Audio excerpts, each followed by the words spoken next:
Thanks for being here. Subscribe to Cheating Stories Best, so you don't miss new stories. A lover decided to send a love letter, but it was viewed by the wrong recipient who was supposed to be. Today's story has a similar plot. Enjoy it! Victor grumbled as he looked at the latest news about an intimate scandal involving a high-ranking army general and one of his assistants, a married woman with 2 small children. The next story showed the now disgraced general telling reporters that it was a morally wrong decision on his part.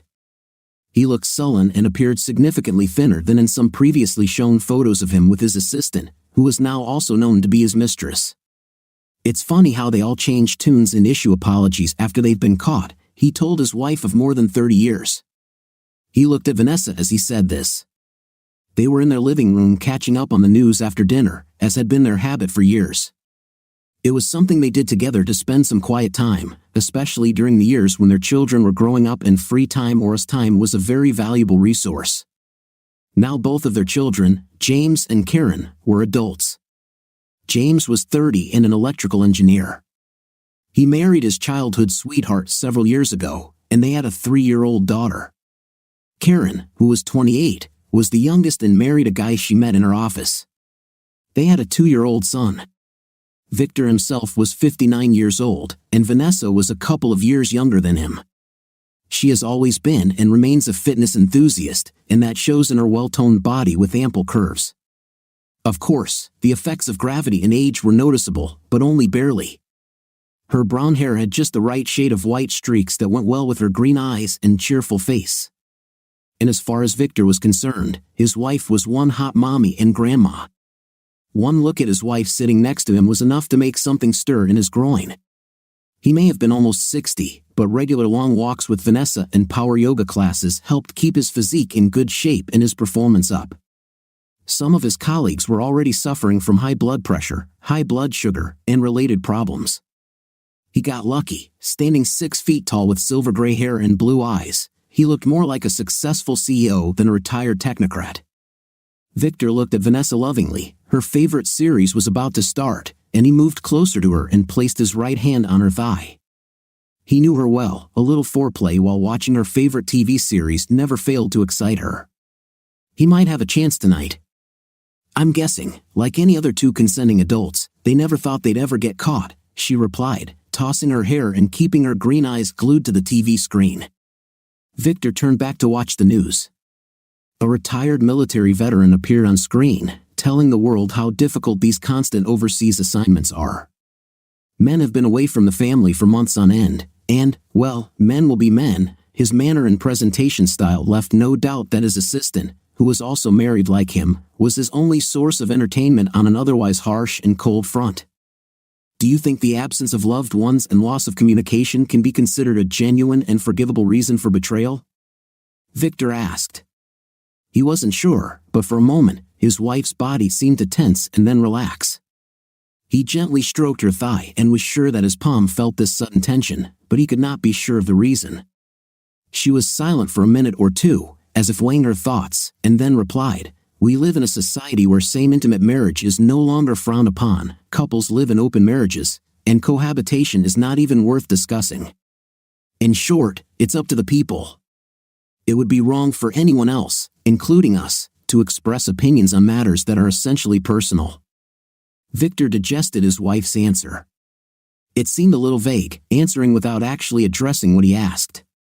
By persons, did she mean only the man and woman involved in the affair, or perhaps also their relationship with their spouse or partner? Did she mean that cheating is acceptable if a couple is in an unhappy relationship with their partners and craves companionship with the opposite night? Victor's mind had no time to process his wife's response as Vanessa, at that moment, changed her position, and her legs opened attractively. Victor did not waste any time and moved his caressing hands closer to her panties. Vanessa's series was currently on TV, and she was completely engrossed in the unfolding plot. Victor began to kiss her juicy left breast through her light nightgown. Vanessa responded by pulling his face to her chest and running her fingers through his hair. This surprised him, as she usually only reached this level of excitement towards the end of her favorite series. Her hand went down into his boxers, and they continued their caresses for a few more minutes until Vanessa breathed out her desire. "Let's have a night, Victor, right now," she whispered, breathing unevenly. Now Victor was completely surprised. This would be the first time they'd done it on the living room couch, even before the show had ended for the evening, but he wasn't complaining. By this point, the series was already forgotten. The next morning, Victor left early for the office of his former company. He stepped down as vice president several years ago, although his company really didn't want him to leave. He had been with them for over 20 years, starting as a construction engineer and gradually rising through the ranks. But Victor was adamant. He discussed the issue with Vanessa before raising it with his company. With their children starting to work and start families, the two felt they needed more me time to meet their expanding families. Vanessa was also planning to resign in a couple of years. They finally agreed that he would continue to be associated with them as a consultant. The idea appealed to Victor, as he could remain connected to the construction industry while his old company benefited from his extensive experience. According to the agreement, Victor visited the office 2 or 3 times a week unless something important arose. This gave him enough free time to pursue his hobbies, namely golf. On the other hand, Vanessa held a senior position in the accounting department of a company that had a chain of retail stores throughout the state. She'd worked there for the last 10 years, ever since they moved from Dallas to Houston when he got promoted and had to move into the main office. In fact, the hard work she put in at her previous firm in Dallas and a glowing thank you note from her old boss, Harry Mann, helped her land her new job. Harry knew the owners of the retail chain well, and when they decided to move to Houston, he contacted them and helped Vanessa get a job. Both were grateful to Harry for this. In Dallas, Vanessa got a job at Harry's company as soon as Karen was old enough to go to school and worked there from then until they moved to Houston almost 14 years later. The decision to move to Houston was not a big deal since both of their children had graduated from high school and were off to college by then. Given her long association with his company, Harry made every effort to ensure that she got the job. There were times when Victor fondly recalled his years in Dallas. Both of their children were born and raised there, and sometimes he wanted them to settle there after they retired. But Vanessa wasn't interested. They were closer to their children and grandchildren in Houston, she reasoned, and that was more important than nostalgic memories of the past. "It's better to live in the present than in the past," was her line of reasoning. Victor saw no reason to argue about this, and with the offer of counseling, it seemed like a perfectly acceptable choice. There were some more updates on the primetime news that evening about the fallen general and his mistress. Looking at the intense media coverage of the case, it seemed like it was the next best thing for the press after the sad and tragic events surrounding Lady Diana's death. According to the news anchor, the woman involved in the case told her friends that she regretted the harm her affair had caused her family and others. "You know," Victor said to his wife as she handed him his glass of wine, "she says she regrets the pain she caused her family, but she never mentioned that she regrets the affair." How can a woman, or for that matter, a man, be so ambitious and completely focused on climbing the career ladder? Has it never occurred to her that she is cheating and violating the trust placed in her by her husband? How can you be so sure that this affair was all about ambition and glamour? Vanessa replied softly, sipping her wine. Victor was stunned by the answer. He looked sharply at his wife, who continued to stare at the TV screen. This woman is not a 20-year-old naive girl at all, but a fully mature woman of 40. Do you mean that she consciously and deliberately decided to leave her marriage? You say that she developed feelings that should have been intended for her husband and rushed into a passionate affair, ignoring even her children and the consequences this could have on their future upbringing? Victor asked incredulously. By this time, a news channel had shown some old footage of a woman doing push-ups with the person who was interviewing her. This was filmed at a time when the mistress released a book she wrote about her lover, a biography of a general. Of course, at that time, the world did not know that the general and the writer also slept together when they were not discussing the book. Victor, women and men think differently. Try to understand what I'm trying to say. If you ask a woman about her most cherished moment, most of them will tell you about a picnic or coffee in a bistro on a rainy afternoon. But a guy will probably remember the different positions they had an intimate in after returning home from the bistro. Both were silent for a while as Victor tried to understand the gist of what his wife was trying to convey. Vanessa then continued, during the writing of the biography, they spent many months, if not years, together and probably gradually developed a mutual connection, a coming together of two minds and bodies too. Victor answered sharply. His wife seemed to justify the couple's actions in error. Vanessa pursed her lips as she heard her husband's outburst and continued to stare at the TV screen. This guy is old enough to play the role of a grandfather to her young children. At the very least, he should have shown the maturity which our leaders believed he had before appointing him to these important foreign posts, to make sure that mutual infatuation has not crossed all reasonable boundaries. Victor continued in a tone that he usually reserved for lectures to his younger colleagues. Ah, if only the heart could think and behave rationally like the mind. It was a connection of hearts fully realized by both, she whispered. Victor was amazed. He couldn't believe what he had just heard from his wife. The way she continued was like another episode of one of her melodramatic soap operas. For the sake of her family and young children, if nothing else, I hope her husband sees her betrayal as much as you do, he replied irritably. There it is again. He was sure he felt her muscles tense at his words. She also sat up a little straighter. Perhaps he shouldn't have sounded so harsh, Victor thought. It seemed like they had unintentionally taken different sides here. He took the side of the deceived husband, while his wife took the side of the traitorous woman. Victor took the remote control and changed the channel. Over the next few days, Victor really had no time to follow the case of the fallen general and his married mistress. He and Vanessa were expecting their children and grandchildren to arrive for Thanksgiving, and Vanessa gave him a long to-do list. There were things to buy for the little ones, who seemed to be in constant communication with their grandmother through their parents' cell phones. Then there was the precious china, which had to be carefully stored away in the attic. The idea was to give their grandchildren enough open space to run freely without bumping into anything expensive. Victor became so engrossed in his tasks that he decided to give up his golf game. Little did he know that his decision would change his life forever. He spent the day wrapping items from an expensive lunch set in soft fabrics and old newspapers, then placing them in cardboard boxes, which were then hauled up into the attic. Once he finished that, he started moving some other fragile items from the living room to the garage. He didn't hear the doorbell the first time because he was busy putting things in the garage. By the time he returned to the main house, the guy from the courier service had his finger on the bell button almost continuously. Victor looked around quickly before heading towards the front door. He still had a lot to do. Are you the Browns? The courier boy asked indifferently, moving the chewing gum from one side of his mouth to the other. A package for you, he continued in the same spirit, handing the paper to Victor for signature. These kids today just have no manners, Victor muttered, slamming the door. He placed the box on the kitchen table while trying to see who the sender was. It said his name, V. Brown, and it was from a law firm in Dallas. The fact that it was sent by someone from their old town piqued his curiosity.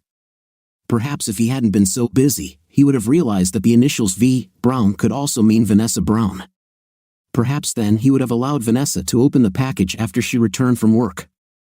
But things were not like that. Victor took a kitchen knife and cut the packing tape.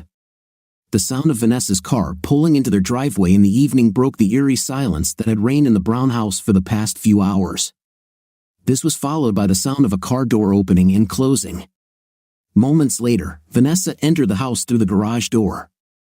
"Hey honey, I'm home," she called, busy rearranging several bags she was carrying along with her laptop bag. "Well, someone was busy today," she continued in a light tone, assessing the mess in the living room. "Honey, come down to the kitchen.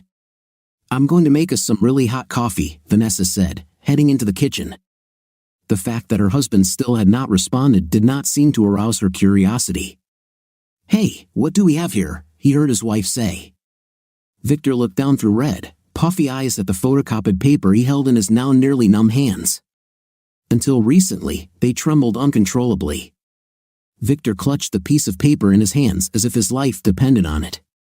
He arranged the contents of the parcel just as he found them, with a letter from his wife's lover on top. He knew that was what she was probably looking at right now. Victor put on his glasses and began to read the letter again, knowing that his wife was probably doing the same. "My dear beautiful Petal, if you hold this letter in your hands and read it, let me tell you, my dear, that my time in this world has come to an end, and the Lord has commanded me to be in his heavenly abode. First of all, please don't grieve for me. I am an old man in my 70s, or rather, I am a lonely old man in my 70s, and have been so since the day Martha left so many years ago. Her departure to the Lord literally took away my desire to live. As you know, she was my childhood friend, and we married when we were just 20 and 19, so she was there for me through good times and bad for almost 40 years until illness and disease slowly took her life.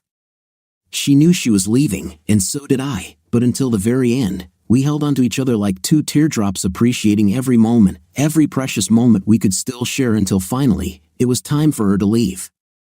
So, like I just said, please don't grieve for me. In fact, it's time to reunite with my girlfriend. My children are well settled, and even my grandchildren are now ready to fly out of the nest. So, my lovely Petal, say goodbye to me with a smile. The old man, if there's life after death, then it's time to start over and find out where my Martha is. And to you, my lovely Petal, if it had not been for your loving care and kindness in those terrible days after Martha left me alone and helpless like a piece of dead wood floating on the ocean, tossed to and fro by the waves and currents, I would long be gone. Do not argue, I know it's true, and so do you. You took me under your loving care, comforting me as a mother would comfort a grieving child. The warmth of your love and our closeness acted like a magic potion. You know, the truth is that I've always had a soft spot for you despite the age difference. Whether it's watching you at work or how busy you are during kids' parties, I've always felt a strong affection for you. Perhaps in many ways, you reminded me of my younger years when my children were at home, and Martha and I were busy to the limit. Those special touches and playful whispers that you girls gossiped and laughed about at work were actually meant only for you. I only said those things to other girls to cover my tracks. It seemed to work because when you girls at work were exchanging opinions, my prank always stood out, and you all laughed at it as if it were silly nonsense. And then, when I was left alone in this world, I saw another side of you, caring and loving. Have you ever wondered what the symbol of femininity symbolizes? Well, let me tell you. The circle represents spirit, and the cross represents matter, and you, my dear Vanessa, are the epitome of femininity. You brought this mortally wounded soul back to life, giving it a reason to exist. If Martha is looking at me now as I write these last words to you, I'm sure she completely agrees. And the physical intimacy we shared, it was fantastic. You were always so lively, full of energy and pranks, even the Playboy girls could learn a thing or two from you.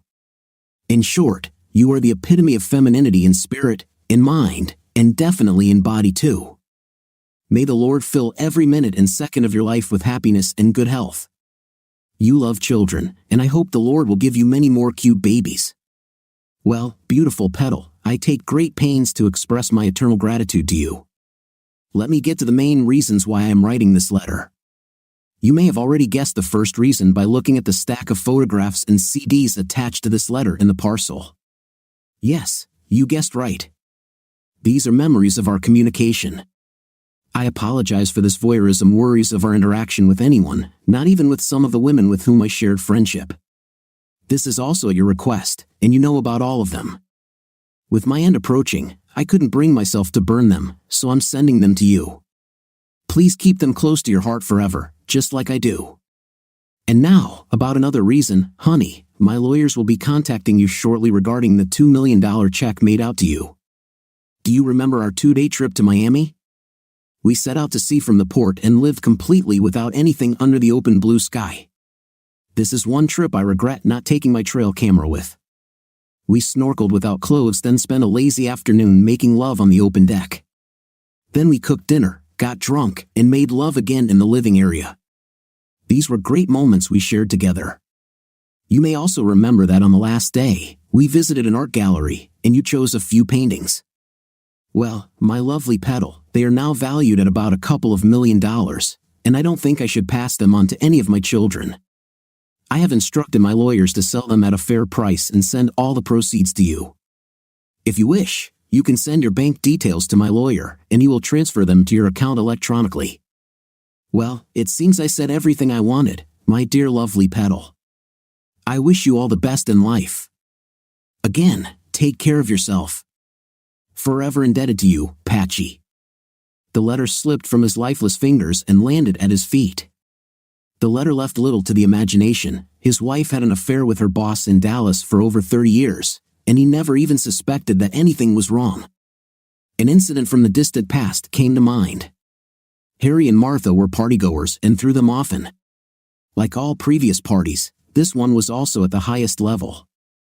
It was late, and he started looking for his wife as she had been drinking a lot, and he didn't want to get in trouble while driving home. She was not in the living room or kitchen. He walked out onto the patio and stopped. His wife was with her boss in one dark corner of the patio. Harry put his arm around her waist and pulled her towards him. He leaned towards her and seemed to whisper in her ear. Vanessa, as far as he could tell, didn't mind the intimacy and was smiling. Since it was dark and they were a little out of the way, he wasn't sure, but it seemed like Harry's hips were moving as if he was dry as wife. He didn't like it at all. His foot must have hit something because upon hearing the sound, Harry immediately retreated a fair distance away. Victor approached them and spoke as if he had not noticed anything. His wife, he noticed, was blushing, and it was definitely not from the drink. Later, in the car, he let her know that he thought he had seen it and asked her for confirmation.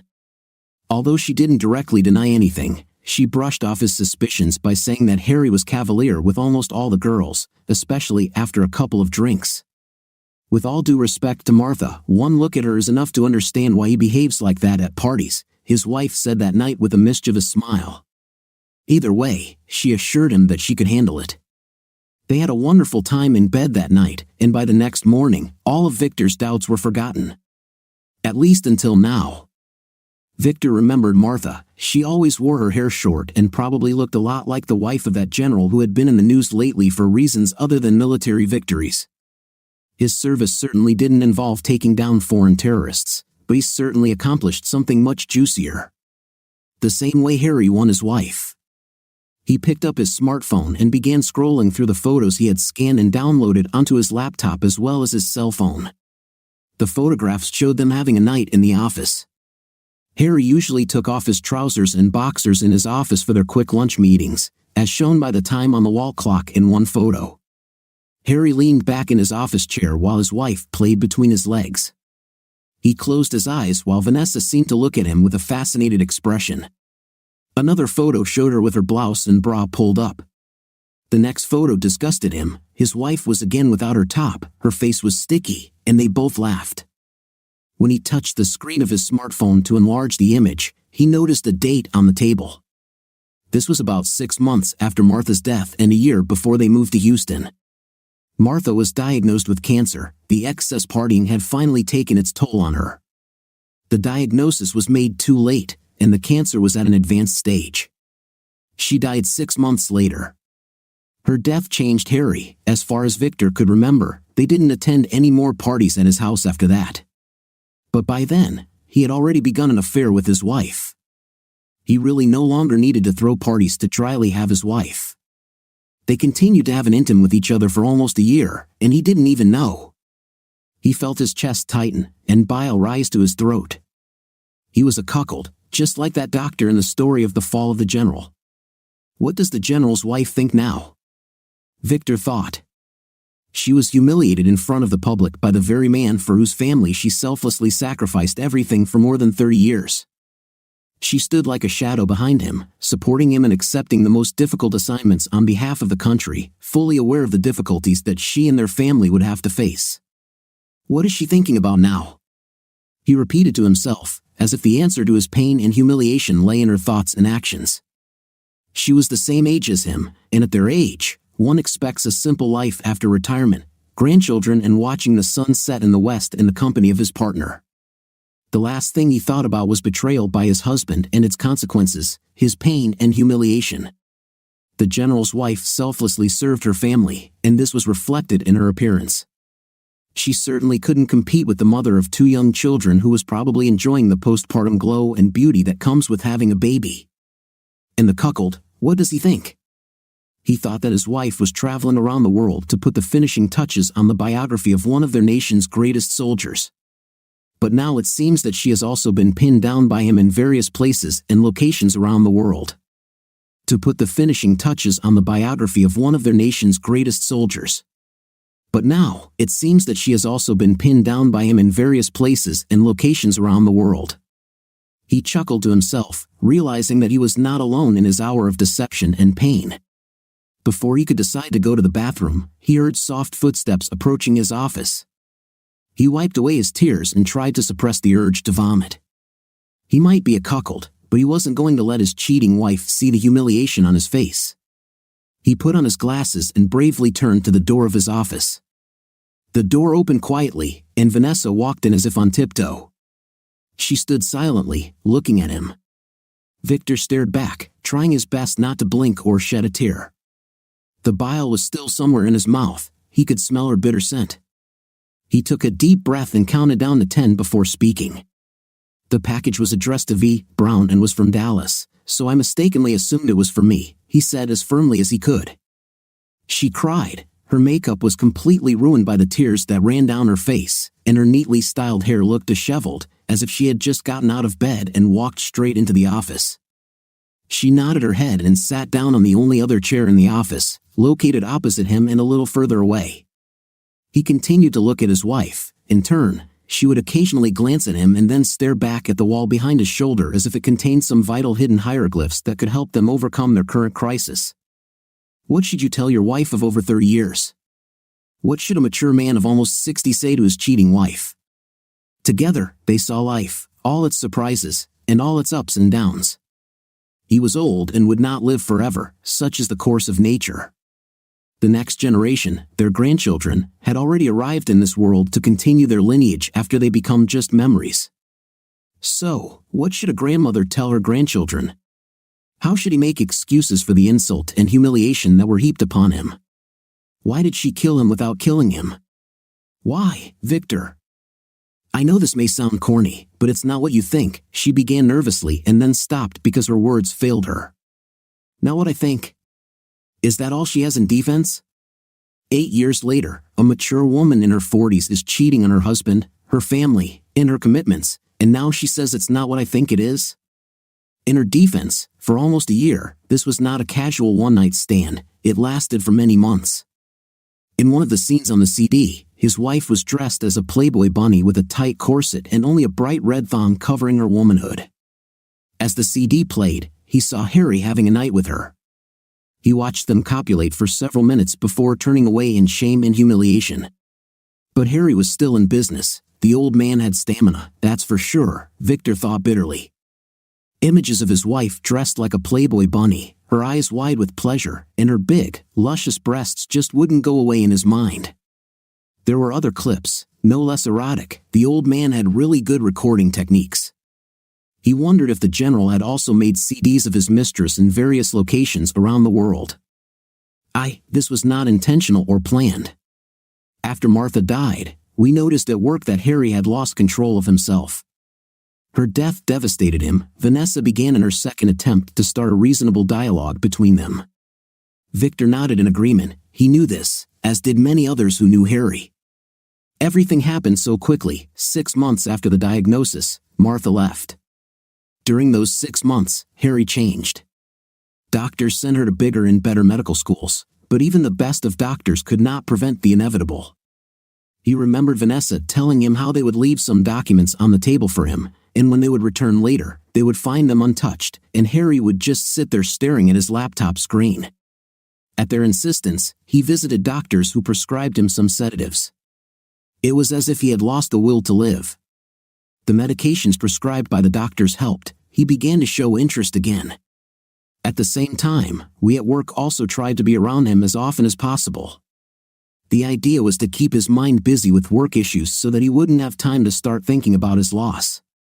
But it soon became apparent that while he acknowledged our concern for him and certainly did his best, he simply wasn't there for us. The problem was that as head of the business, Harry was also our chief negotiator. He was good at it. But now, it seemed that he was losing his skill. Like I said, he just seemed like he wasn't here, Vanessa said. Victor looked at his wife's unkempt face. Everything she had just said was generally known to him in those days, but he could not understand how it related to her betrayal. That's when some of the senior members of the company had a small meeting with Harry. It was decided that he would have an assistant from the company for these important meetings with clients, Vanessa said. She paused to see how her husband was taking it all. Victor looked at her questioningly, wondering where this was all going. "I've been assigned as Harry's assistant," Vanessa continued. When she said these lines, Vanessa looked at her husband with a protective but defiant look. Victor leaned forward, his interest piqued. "I made it my mission to make sure Harry had all the information he needed from all departments for any upcoming meeting. This required a lot of communication with department heads and their staff. It also required me to develop some understanding of the work being done across all departments." By this time, Harry started to become more and more involved. This was a good sign for us. He then taught me the functioning of some departments and the basic but necessary parameters that I had to ask about and provide. Things started to come together, and the business began to improve. We worked as a team. I started accompanying him to all his client meetings, even business trips, she continued, looking at her husband wearily when she mentioned business trips. By this point, Victor began to understand some things, but did not interrupt his wife, preferring to let her tell her side of the story. Eventually, I almost completely took over as his chief advisor. Business began to improve, and we were able to stop the decline in sales. In fact, I felt it was my duty to make sure that he did not miss his medications. His complete dependence on me was obvious to everyone, and it made me proud that I was able to pull the company back from the brink, Vanessa continued, with barely concealed pride on her face, her eyes having a distant look as she recalled past events. Victor continued to watch his wife, but with a more intense gaze. The bile once again threatened to ruin the calm look on his face, and the intense tightening returned to his chest.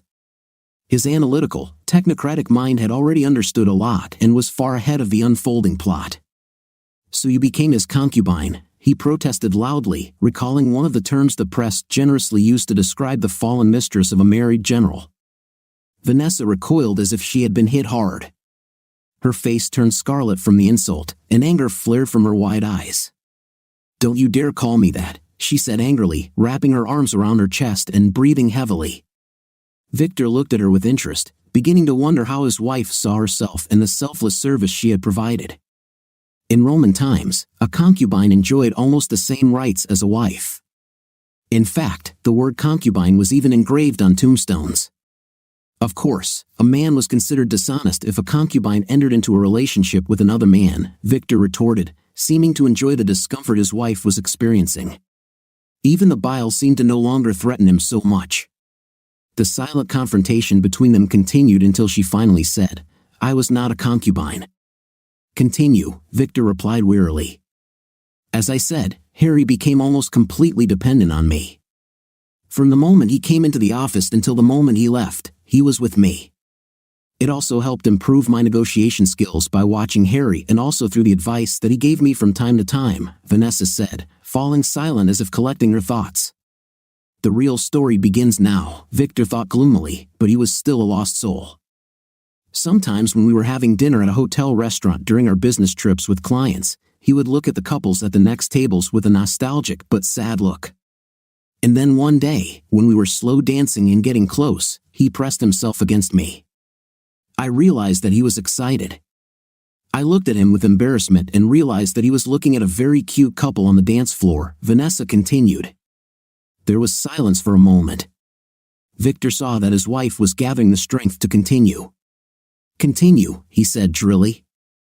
"Well, when we got back to my room, I invited him over for one last cocktail, and that's how it all started," she finished, once again refusing to meet her husband's gaze.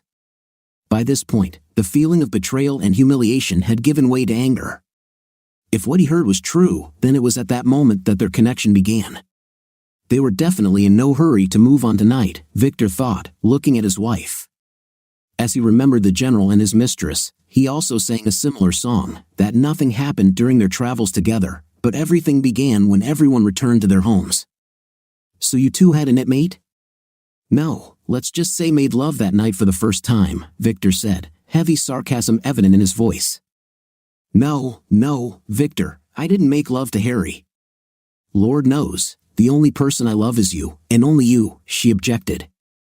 It was healing of mind and body. Victor began to feel uncomfortable.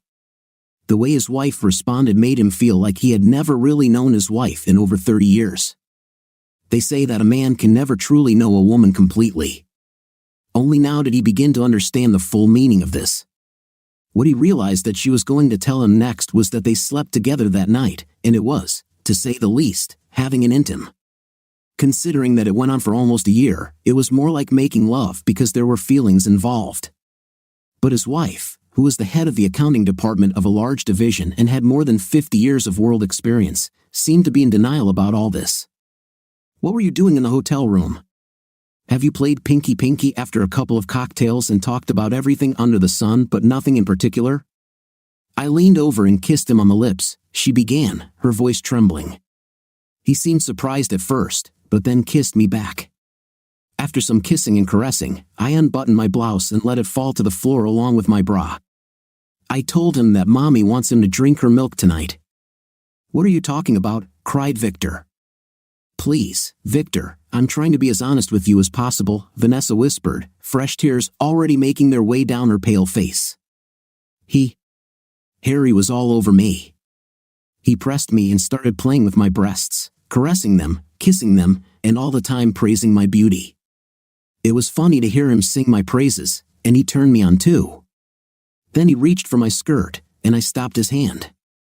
Instead, I unbuttoned his pants and satisfied him. That's it. Finally, his wife told him how their affair began. Did the general's affair begin just as innocently? The two were discussing a draft of his biography, and one day they just put the book aside and started having a night with each other. He wondered what story her husband was telling now. Now that the cards are on the table, it seems that the family she rejected for the general's embrace and bed seems to be the only one who can offer her refuge and protection in these times of national, if not international, shame and humiliation. The next morning, Harry met me at breakfast, a completely new Harry, more like the old Harry. We didn't talk about our date the night before, but it weighed on me. Seeing the sparkle in his eyes and the smile on his face, I was convinced that I had made the right decision the day before, Vanessa continued, her voice trembling. The right decision? Of course, you didn't think to discuss this with me before doing it, or perhaps you assumed that I would fully support your method of bringing your boss back to life, Victor retorted bitterly. Vanessa looked at her husband in surprise before continuing. The next few days in the office were uneventful. Harry had changed for the better, and I was happy. We continued to work closely and have lunch together in his office. Then one day, when I walked into his office, he asked me to lock the door and come up. When I approached him, I saw that he had taken off his trousers and underpants. He was sitting without clothes. He looked at me with that look in his eyes that he had that evening in the restaurant. I unbuttoned my blouse and kneeled in front of him. It became almost a daily routine. I just couldn't bring myself to refuse him. "You couldn't refuse?" repeated Victor incredulously. "Victor, this man suffered a terrible tragedy," Vanessa retorted almost desperately. "She's not my wife." "This is not the woman I married," Victor repeated to himself, but the photos and CDs showed them doing so much more than just pleasuring each other. "Victor, I'm sorry for the pain and suffering that I put on you. Watching those clips must have been terrible." "Oh God, if only I knew," Vanessa trailed off, grief and anguish written all over her face, fresh tears making new paths down her cheeks. As they flowed down, Vanessa lowered her head and continued to sob quietly. Victor looked at his sobbing wife. Her suffering seemed sincere. 30 years of marriage ensured that the spouses could read each other. But why? Why did she arrange this connection? Was he not good enough? Could he not satisfy her? So, just for the record, when did you two finally start cuckolding me in the fullest sense of the word? Victor asked her sharply. Vanessa flinched when she heard his words. She started to say something, then stopped. She then spoke again, keeping her eyes glued to the floor the entire time. "Hey, Harry and I were spending our lunch breaks together almost every day by then. Since I had been chosen by the company to be Harry's assistant, no one saw anything wrong with it. So, I spent time at lunch with him, and Harry, well, let me say that by then, he had returned to his old style of communicating with people. Gone was the picture of Harry walking with his shoulders slumped and heading straight to his office, not noticing anyone. Victor couldn't help but notice the pride in her tone as she said those words. We were at one of those client meetings out of town. Harry was at his best, and the meeting went well. That evening, we decided to have a little party just for us. Needless to say, we drank and danced a lot, and to make a long story short, had a good time. Harry seemed to be himself and didn't miss a chance to cuddle around on the dance floor. Then he leaned over to me and whispered that we should go up to my room for one last cocktail. Vanessa whispered again, her voice trembling. Well, I realized what he really meant, and, well, we already did this regularly, so I agreed. We left the restaurant and headed to the elevators. Once we were in my room, I went to the bathroom. When I returned, I saw that Harry had completely undressed and was lying on the bed. I joined him. Vanessa, please, Victor interrupted, his voice heavy with sorrow. You definitely joined him, he thought bitterly, the bile once again threatening to destroy the facade of calm he had so desperately clung to. Some of the images he had seen in the clips flashed through his mind. Victor watched with tears in his eyes as his wife had wild night with her lover. Vanessa, I'm sorry for you, he said finally, unable to find the right words. Vanessa's eyes opened wide as she covered her mouth with her hand, a look of shock and shame on her face. Sorry, Victor. I feel sorry for you, she whispered.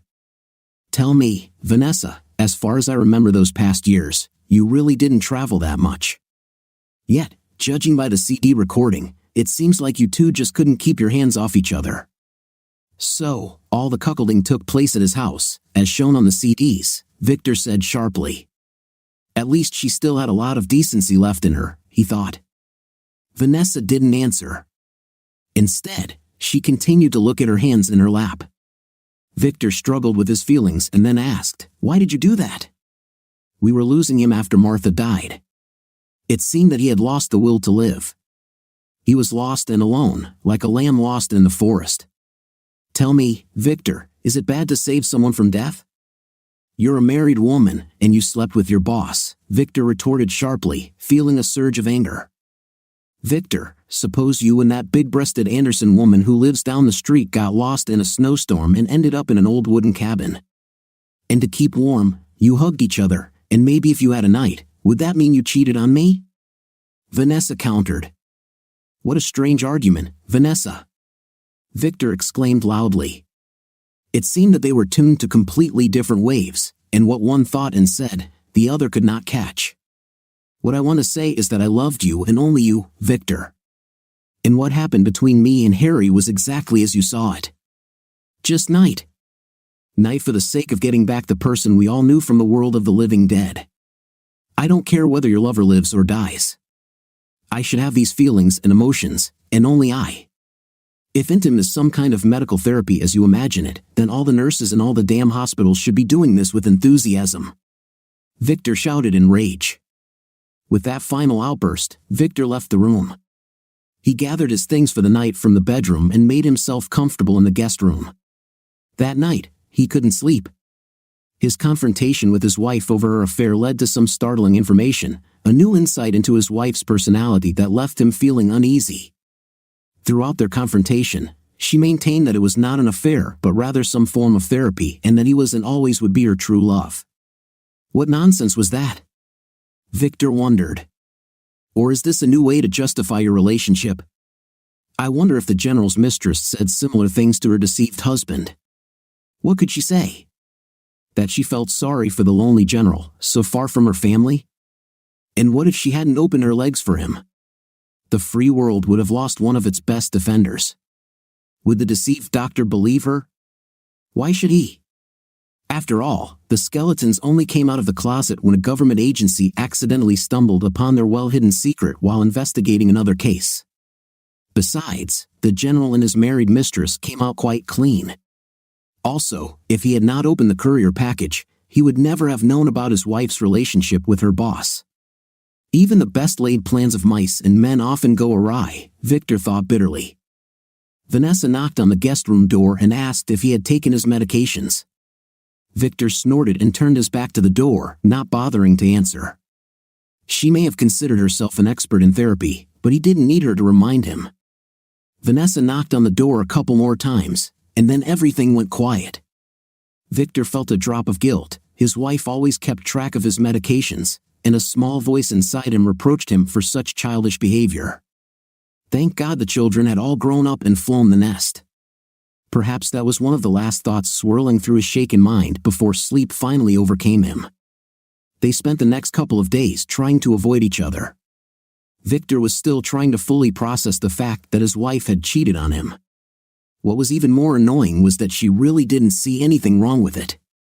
It seemed like she had done what she thought was necessary, and that was it. And they had to move on with their lives. Thanksgiving was close, and soon their children and grandchildren would be here, and there was still a lot of preparation. There was, as it were, an unspoken agreement between them until the children went home. Victor went about his daily business, trying to talk to his wife as little as possible. Vanessa seemed to understand her husband's desire to maintain distance and silence, but her eyes often became red and swollen, and her face took on a constantly sick hue. Often, he caught her looking at him, and yes, they no longer watched the evening news after dinner.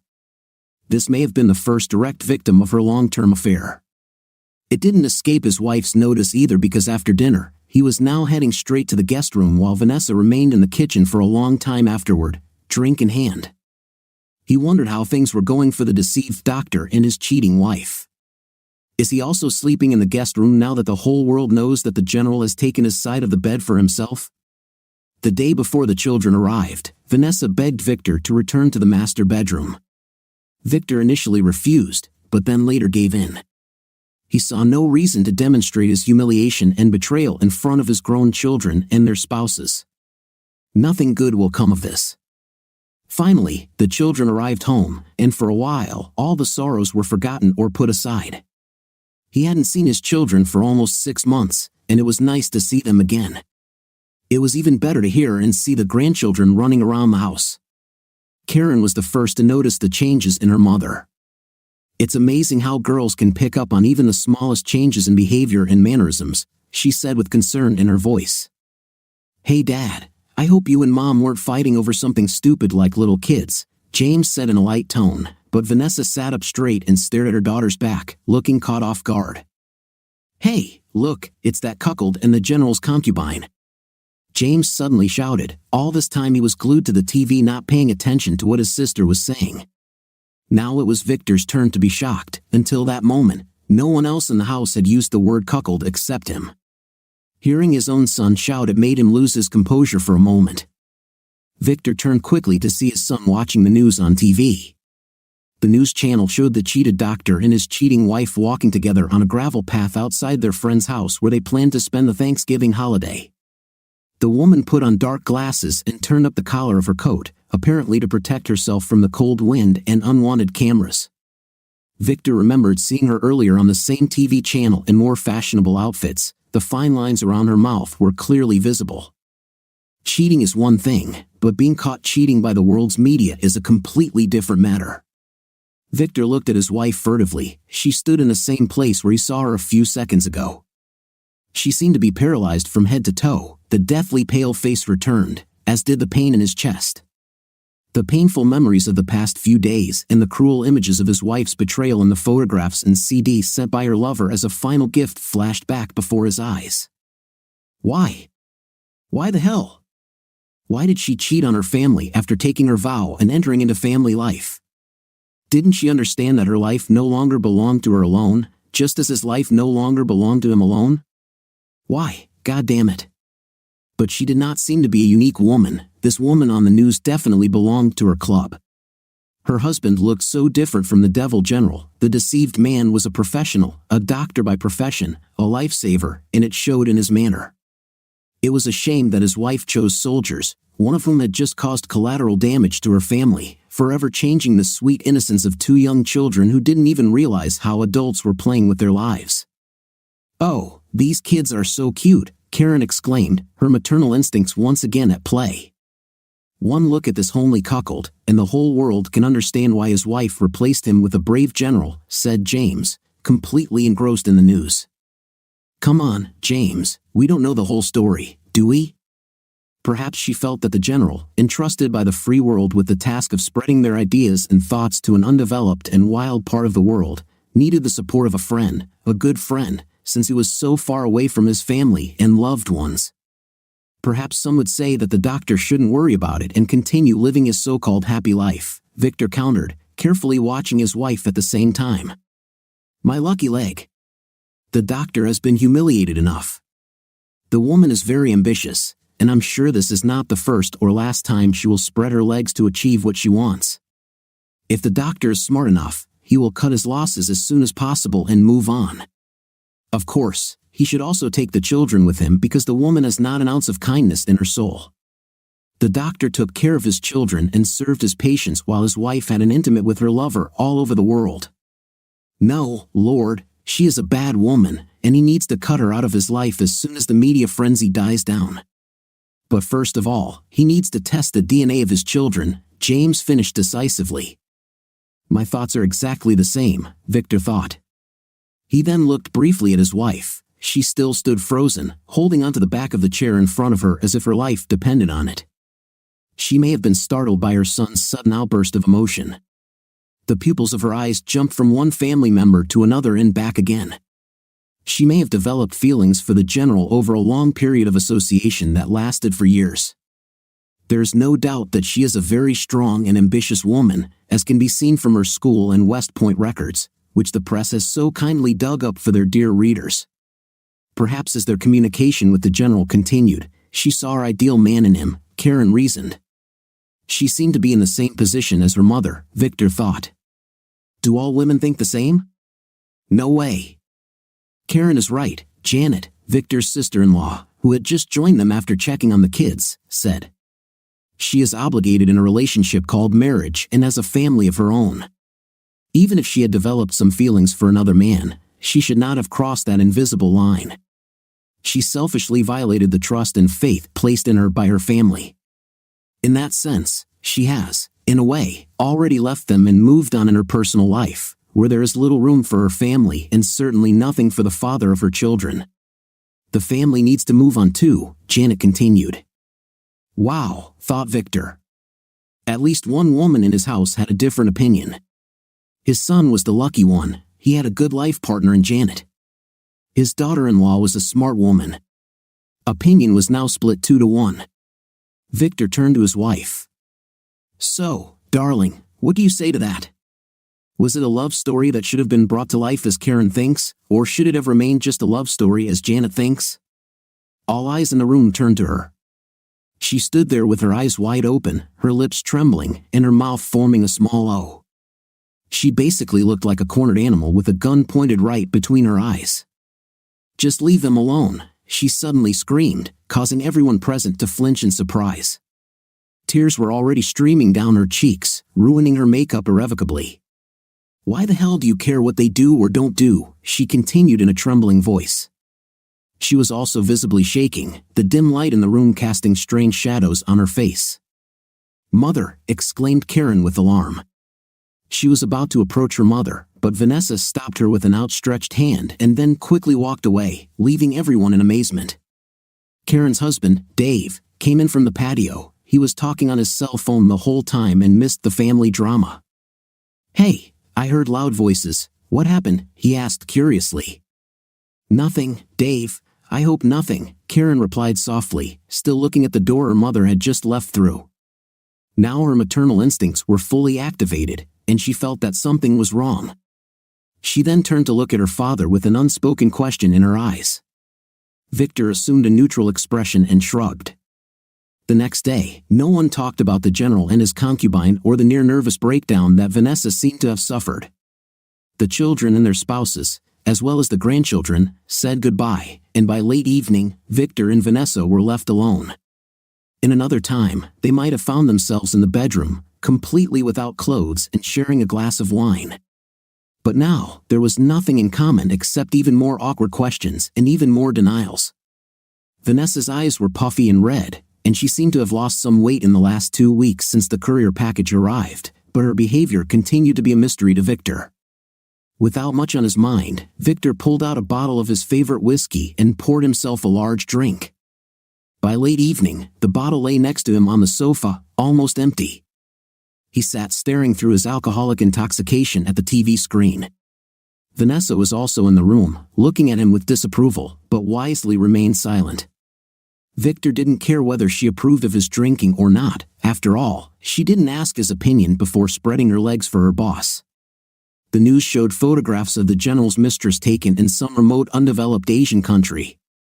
She pulled a scarf over her head to cover her hair as she stood among a group of smiling local children. "It's funny, why did she cover her head with a scarf?" he muttered through his drunkenness. According to the norms of the society of that country, a woman should keep her head covered, so that's what she does, Vanessa replied, glad that her husband at least addressed her directly. "And why? Why did she sleep with the general? Is this also some kind of social norm for that country?" Victor continued, in a state of intoxication. "I wish I knew the answers to all your questions," Vanessa whispered after a thoughtful pause. "And tell me, what social norm of our great country allowed you to share a body with your boss to bring him back from the world of the living dead?" Victor asked loudly in his drunken state, the pain of betrayal ringing in his voice. Vanessa stared at her husband with wide eyes, tears already falling from her eyes from crying. "Victor, I'm sorry for the pain and suffering that I caused you. If I could go back in time and fix everything, I would do it. But Victor, we need to move forward, and I know that we can do it." "Move forward? Us? What do we have ahead of us that makes you sound so optimistic?" Victor growled. "Darling, we have spent our whole lives together. We have 2 beautiful children who are proof of our mutual love, and also our grandchildren. It's like a seedling that we have tended, watered, fed with fertilizers, and watched it grow. Now, this tree has grown tall and strong and bears fruit, the fruits of our labor. Just think about all that lies ahead. In a sense, our life is just beginning. Some of my actions in the past seem to have hurt you greatly. Well, Victor, let's say I fell into bad company and became addicted to prohibited substances. Wouldn't you then try to hold me back and move forward in life?" Victor's brain, soaked in alcohol, tried to find an answer. If his wife became a pill addict, what would he do? Would he yell at her, scold her, or would he try to help her get rid of her addiction and return to a normal life? So, is she addicted to him? Did she want something new? Is this what she was implying? So, you admit that you are a horny nymphomaniac? How many men have you had in your life besides me and good old Harry? Victor asked sharply. There were no other men in my life except you, Victor, Vanessa answered sharply. And I'm not a horny nymphomaniac. You know me well enough and should have thought before throwing such cheap accusations at me, she continued, with a hint of anger in her voice. That's the problem, Vanessa, Victor replied. The photos show you having an intim with your boss. You yourself admit that you had an affair with your boss, and you continue to claim that there was no one in your life but me. Victor, I simply used my body to help a sick and mourning soul. I think I deserve a better judgment than the one you give. I need fresh air, Vanessa replied irritated. He stood up and swayed towards the guest room, falling face down on the bed. The next morning, Victor woke up early with a pounding headache. The feeling of bloating in his stomach reminded him that he had barely eaten anything yesterday. He was surprised to see Vanessa sleeping in the chair next to his bed. Then the memories of yesterday's argument came back to him, and he felt sick. Yes, he really needed fresh air. In fact, he needed to be alone with his thoughts to try to figure out the best path forward. He looked again at the sleeping figure of his wife. An empty glass on the table next to her chair meant that she would sleep for a while longer. Victor quickly gathered a few things and other necessities into a sports bag and quietly left the house. He decided that he would spend a few days at their lake house. He deserved a break. He left a note in the kitchen for Vanessa, telling her where he would be. What do you think of our story today? It seems to me that when Victor discovered the letter for his wife from his lover, his world collapsed at the same time as all the men watching this story, including me. What's your take on today's story? Write in the comments. Until new videos.